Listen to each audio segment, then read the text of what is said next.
Hi there, I'm the Reverend Danny Crosby, a Unitarian minister serving congregations in Altrincham and in Urmston in the northwest of England.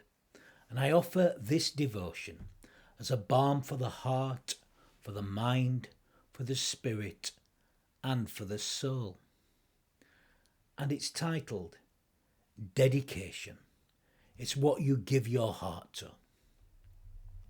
And I'm actually going to begin with a kind of mini biography, kind of little snippet of a story about the life of Pablo Casals. Have you heard of him? Well, Pablo Casals was born in Vendrell, Spain, to a Puerto Rican mother. He was thought to be the greatest cellist who ever lived. His recordings of the Bach cello suites made between 1936 and 1939 are considered unsurpassed even to this day. Casals' prodigious musical talent became evident very early in his life. By the age of 4, he could play the violin, the piano, the flute, having been taught in church. At the age of 11, he heard the cello for the first time and decided to dedicate himself to that instrument. By the age of 14, he gave a solo recital in Barcelona. By the age of 19, he was on the faculty of the renowned Municipal School of Music in Barcelona and was principal cellist at the Barcelona Opera House. He gained international acclaim in a career of such length that he performed throughout the world and to all of the great heads of state, presidents, leaders, and many, many other dignitaries. And yet, even having attained such unquestionable mastery of his instrument, throughout his entire life, Casals maintained a disciplined regimen of practicing for 5 or 6 hours every day. On the day he died at the age of 96, he had already put in several hours practicing his scales. A few years earlier, when he was just 93, a friend asked him why, after all he had achieved, he was still practicing as hard as ever. To which Casals replied, "Because I think I'm making progress." And you know, it takes dedication. It takes love, labours of love, I guess, to keep on progressing in life. You've got to love it. You really do. It's got to become part of your heart, a labour of love. Now, my little dog, my beautiful Havanese dog, Molly, is very patient. She doesn't ask for too much. Yes, attention and a few treats and a few runs around and patrolling where we live a few times a day. A little bit of time in the park, perhaps, and loves Caffè Nero. Now, last Sunday, she didn't get much of an opportunity to do the things that she loves to do, really. She spent the day with me, travelling back and forth to Urmston, to Altrincham, to back to Urmston, back to Altrincham, as I went about my ministry business. In fact, this Sunday will be pretty much the same, actually, as we try and negotiate the marathon that will be everywhere. There are little routes back and forth between Altrincham and Urmston, but it's a bit complicated. Now, last week included our usual 2 Sunday services, which she attends them both, then an AGM, annual general meeting, back at Urmston, before returning back home to Altrincham and the Mayor's quiz and entertainment evening. Molly had a couple of hours rest in the afternoon just to lie on the couch. She loyally, though, sat through it all with me, knowing when she could play and seek attention from people in between, and when she has to sit quietly, often go to sleep in her bed. She kind of knows when she can play and when she has to be a good girl. She is most certainly dedicated to her role and fulfills it without complaint. Well, not too much complaint. She does have a way of letting me know when enough is enough and it's time now to move on. And you know what? She's usually right. It is time to move on. Enough of that now, we go home. She's usually right. Now, you may recall if you followed my last devotion, during it I spoke about both filial love and agape love, how both types of love combined really are vital to true friendships and relationships, as well as developing spiritual community or any kind of cohesive community actually. These loves empower folk to give of themselves for something more than just merely themselves. It empowers them in love and in service. It inspires dedication actually. Last Sunday, after the Altrincham service, two long-term members of the congregation, Alid and Carolyn Jones, were honoured with the President's Award. Now, this is a new award given by the outgoing president of our General Assembly. It's given to people who have given years of dedicated service to their congregation, their community or their wider district. It's awarded really to unsung heroes, unsung folk who are not recognised on a more national level. Well, after the service, Professor Geoffrey Livermore, came to present this award to them both. An award that they were not willing initially to accept, I have to say. They didn't think they'd earned it. Well, Jeff did, and certainly I did. The awards were given for years of dedication. Their work, their dedication to the community and their wider communities actually inspired purely by love. They lived lives that were labours of pure love. Not that they would say that themselves. They were just doing what they were doing. But they're dedicated folk, and it was wonderful to honour them. Following that service, I returned back to Urmston. I'd already been there in the morning to lead worship for our annual general meeting.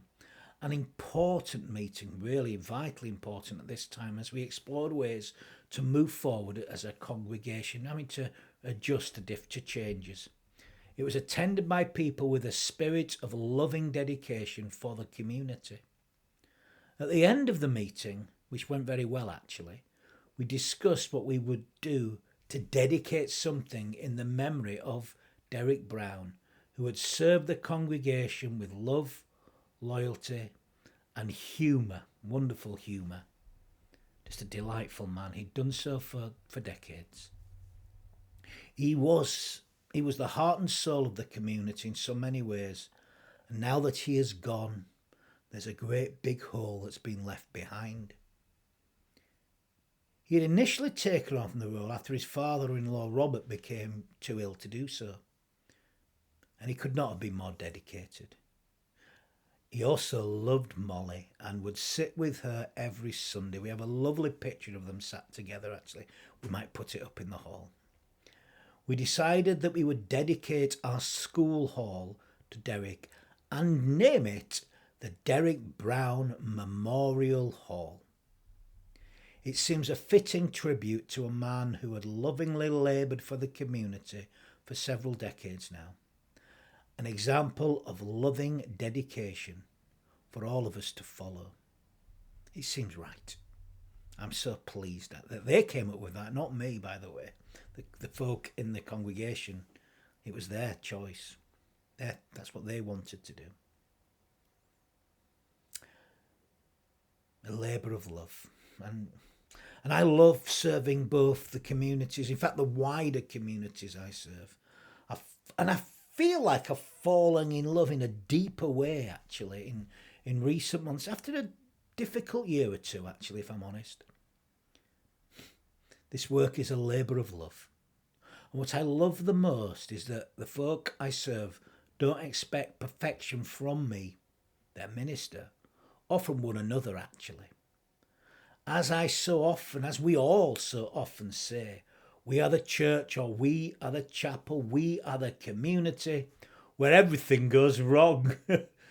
and now, despite this, and maybe because of this, these are places of dedication, places of welcome, places of acceptance, and most of all, places of love.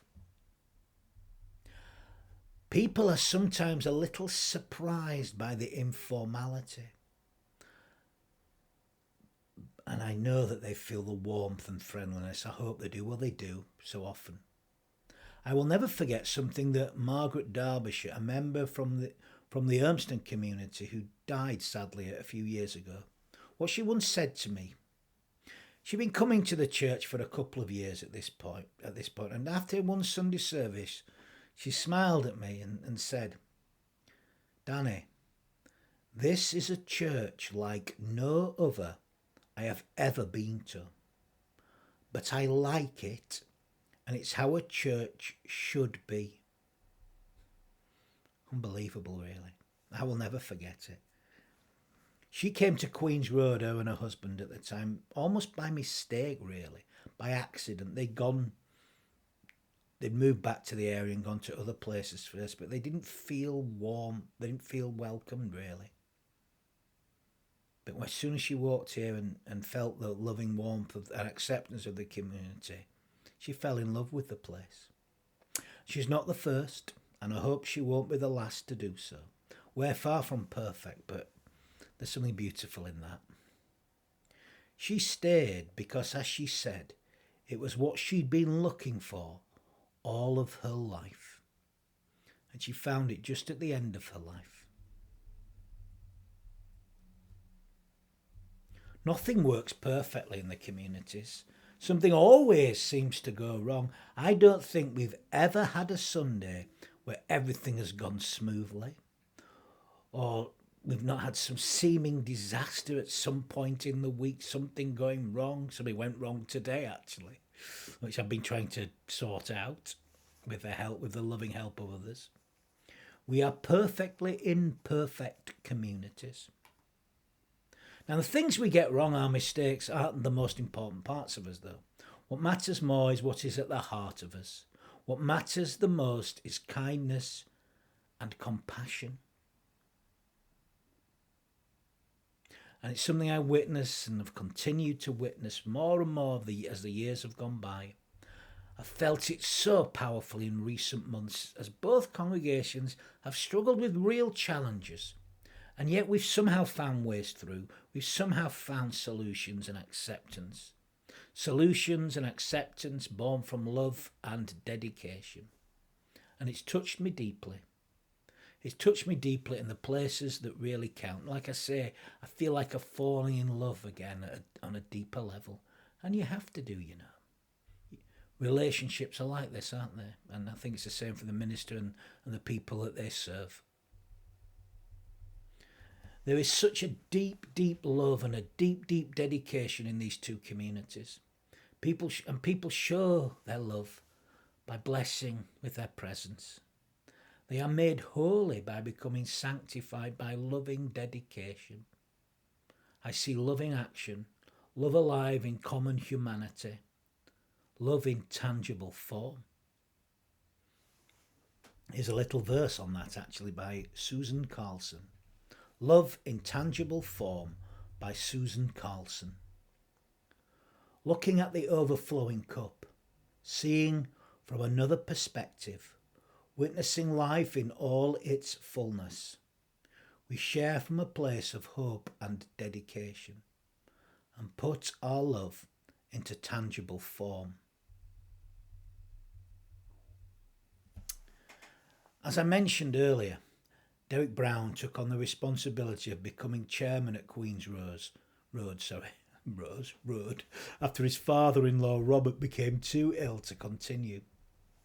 He was a man himself, Robert, who had served with similar dedication.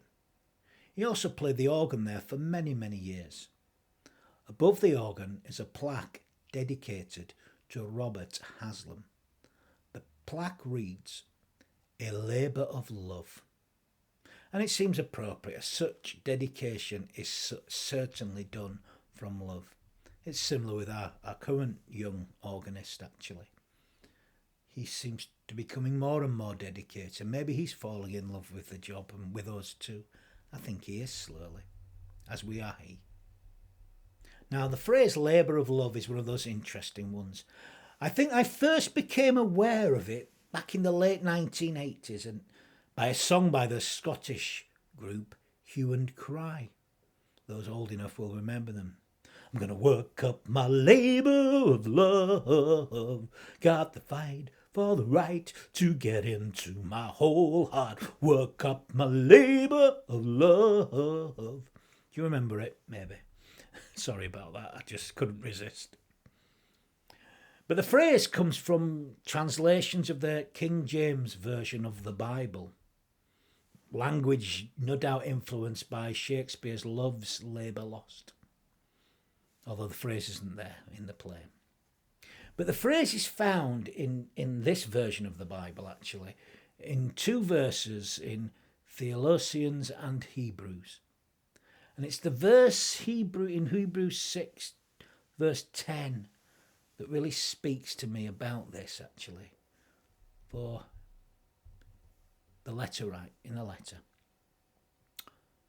For God is not unrighteous to forget your work and labour of love, which ye have shewed toward his name, in that ye have ministered to the saints, and do minister. A ministry for me is a labour of love. But I am not the only person who ministers, of course I'm not. We minister as a community of people. To minister literally means to serve something, to serve. And something I'd love to remind those of a political persuasion, our leaders and such, of any flavour and colour, by the way. They need to be reminded of that at times, that they're here to serve us, we the people. I see examples of labours of love all around me, people serving from love, people ministering in their own ways, adding to what they can to make the flavour and the substance of the community, the minestrone of ministry, as I lovingly like to call it. Because minestrone and minister both mean to serve, of course. So many dedicate themselves to this love, and in so doing, they touch my heart. How they dedicate themselves, how they engage in such labours of love, and not only for themselves, but to ensure that we are here to offer a free religious community to those who seek. Come as you are, exactly as you are, but do not expect to leave in exactly the same condition. But we like to say. People give their hearts in love in so many ways. There are so many labours of love. People dedicate themselves in so many ways and bless life in so many ways.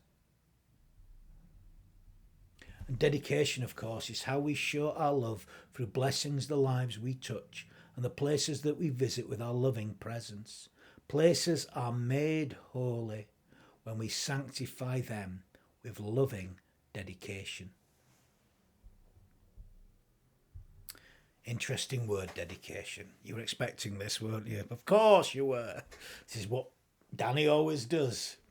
For dedication is one of those words that has changed in meaning over time. It comes from an old French word, excuse my terrible pronunciation, excuse my French if you like, dedication, which meant consecration of a church or chapel, coming from the Latin word dedicare, meaning to consecrate, proclaim, affirm, or set aside. It later came to mean to give yourself to a purpose. And I witness such dedication in the communities that I serve. We carry that love into our world. And you know what? That's what I try and do at the end of each Sunday every Sunday service. I do it at the end of each of these these devotions actually, a dedication, a blessing. I offer a kind of blessing as we go out into the world, as you go out back into your world, to carry these blessings with us, to live in dedication to love and to life. And in so doing, if we go out with this blessing, we bless life through our being, through our human being. We make the ground at our feet, the people we meet, holy ground. We consecrate life by our loving, holy presence. I ask us to do that in everything we feel, think, say and do.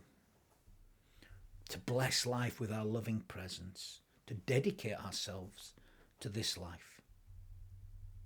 And to me, that's the true meaning of church, a place of transformation, a place where we recognise the sacred uniqueness of ourselves and one another, that we recognise the blessings that we are and the blessings in life, and where we learn to take these blessings out into the world, and that we then bless with our own sacred uniqueness. For the world awaits our blessing, for our world needs our blessing. My word, it needs our blessing. So much suffering. If we live in dedication to life itself, and begin to bless all of life, then we make the ground at our feet holy ground as we consecrate this holy ground with our loving presence. Just like Moses, say in Exodus, who is told to shake off his shoes, for he stands on holy ground, for he stands in the presence of I am. The I am in everything, of course. There's no desecrated. Everything is holy. There are no unsacred places. There are sacred places, and there's sadly sometimes desecrated places. And there are some now, and we need to bless with our presence. To me, that's what we're here for. If somebody was to ask me what God's will for me is, it is to bless with my loving presence wherever I go. To remember that everyone and everything is sacred, and to give my loving presence to it all. It's what I'm here for, I believe. And in so doing, I am blessed. I get to live and be and experience, and my senses are brought to life. The cherry blossom that's falling out just behind me, if you could see through this wall, is so beautiful. Brings me to life.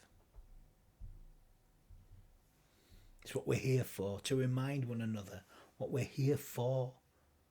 To bless with our holy loving presence. It's what we're here for. Amazing what we can do. We can all hear it, actually. The call of the holy from deep within us all, from all around us. We can all bless with our holy presence. All that we have to do is live with dedication, to consecrate the ground at our feet and the people who we will meet. All we have to do is live with dedication and become a blessing the blessing that we've been searching for, actually. Become it. And you experience it. You bring it to life. You don't need to look for it. It's here. And in so doing, we don't need to journey for 40 years or 40 days in the wilderness. We're instantly here in the promised land. We've come home. The ground at our feet is heaven. The promised land, the new Eden, it's here. We just need to bless it and let it bless us with our loving presence. Be alive within it and bless all that we meet. Live in dedication, in love for life itself. Bless one another with our loving presence. To live in dedication, all we have to do is to shake off our shoes and just live this life, recognizing that this truly is a holy place. Sacred, living, holiness, dedication is actually just about being alive here now. This life, love it. Holiness is a life fully lived, a life where we truly pay attention, where we dedicate ourselves to it. All that we have to do is awaken the holy, is to truly pay attention to the world and the people around us and truly inhabit this space in which we live and breathe and share our being. All we have to do is come to believe that we walk on holy ground, that all ground is holy. There are no unsacred places, only sacred and desecrated places. And we can bless those places and beings with our loving presence and make them sacred again. All we have to do is just live our lives fully and holy. All we have to do is live our lives in dedication to the holiest of holy purposes, and that is simply to live in and by love. That's all you got to do. It's that simple. All we've got to do is love one another and serve life in whatever ways we can. Just be here alive. Let that loving spirit live through us, for it lives to set us free, to be the I am in everything. We can know it. Just bless the world with our loving holy presence, and it will bless us in return. The Spirit lives to set us free. So I'm going to end with some final words of blessing, like I said. And we can all bless. And we bless by simply giving ourselves wholly to life. By giving ourselves wholly, we become holy. It's that simple, really. I hope you believe me. So here's some words of blessing to end, and I'll shut up then. So may the Spirit of love may open our eyes. May it shine light even upon the darkest of days. May we recognize the sacredness of one another, the sacredness of all life in all time and in all spaces. May we experience the ground at our feet. Feel it. Shake off our shoes. Feel it. May we know that we walk on holy ground. All ground is sacred. And may we bring this sacred vision to life. May the love of God live through us, and may it do so in all that we feel, in all that we think, in all that we say, and in all that we do.